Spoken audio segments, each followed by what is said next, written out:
নমস্কার, স্বাদের হেসেল চ্যানেলে আপনাদের সবাইকে স্বাগতম। আজকে আপনাদের সাথে শেয়ার করতে চলেছি লইট্টে মাছের ঝুড়ির রেসিপি। চলুন দেখে নেওয়া যাক। এই হচ্ছে লোটে মাছ। লোটে মাছগুলোকে আমি পরিষ্কার করে টুকরো করে কেটে ভিনিগারের মধ্যে মাখিয়ে রেখেছিলাম আধা ঘন্টা। মাখিয়ে রাখার ফলে বেশ কিছুটা জল কিন্তু রিলিজ করেছে এখান থেকে, মাছ থেকে। এবার কড়াইয়ের মধ্যে আমি কিছুই দিইনি, আমি জাস্ট কড়াইটাকে গরম করে রেখেছি। কড়াইটা গরম হয়ে গেছে। এবার এই যে ম্যারিনেট করে রাখা, ভিনিগার জলে ম্যারিনেট করে রাখা এই লোটেগুলোকে আমি এর মধ্যে দিয়ে দেবো।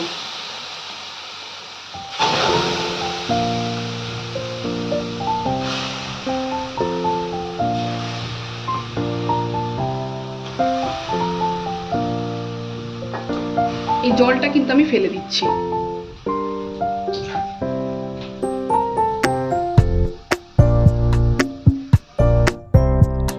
এভাবে শুকনো কড়াইয়ের মধ্যে ভিনিগার মাখানো মাছগুলো দেওয়াতে মাছগুলো থেকে কিন্তু প্রচুর জল রিলিজ করবে।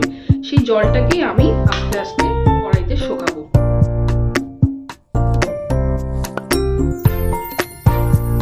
দেখুন কত জল রিলিজ করেছে।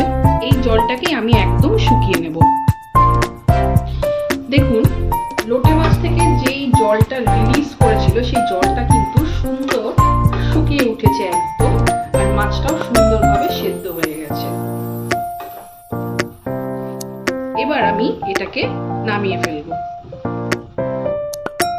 কড়াইতে সরষের তেল দিয়ে দিচ্ছি কিছু কাঁচা লঙ্কা কুচি। এখন দিয়ে দেবো রসুন থেঁচানো। বেশ খানিকটা রসুন কিন্তু আমি এখানে ব্যবহার করছি। রসুনগুলোকে একটু হালকা ব্রাউন করে নেব।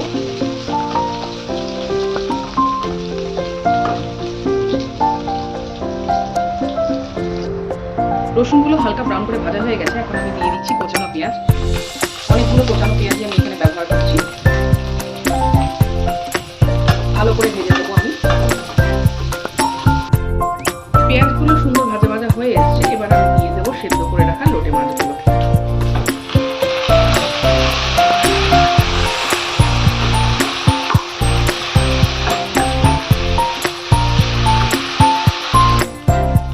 পেঁয়াজ আর রসুনের সাথে লোটে মাছটা সুন্দর ভাজা ভাজা হয়ে এসছে। এবার আমি এর মধ্যে দিয়ে দেবো স্বাদ অনুযায়ী লবণ, দিয়ে দেবো লঙ্কার গুঁড়ো, দিয়ে দেবো হলুদ গুঁড়ো,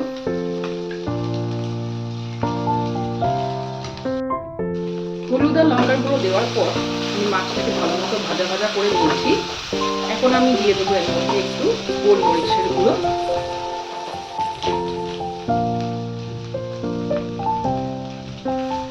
ভালো মতো মিক্স করে নিচ্ছি।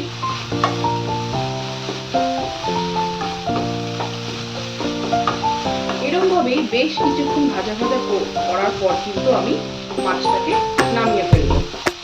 খুবই সামান্য আর অল্প কিছু জিনিস দিয়ে কিন্তু রেসিপিটা সম্পূর্ণ তৈরি হয়ে যাবে। আপনারা অবশ্যই এটিকে বাড়িতে ট্রাই করে কিন্তু দেখবেন। মাছটা আমার সুন্দর ভাজা ভাজা হয়ে বেশ ঝুড়ো ঝুড়ো হয়ে গেছে। দেখুন,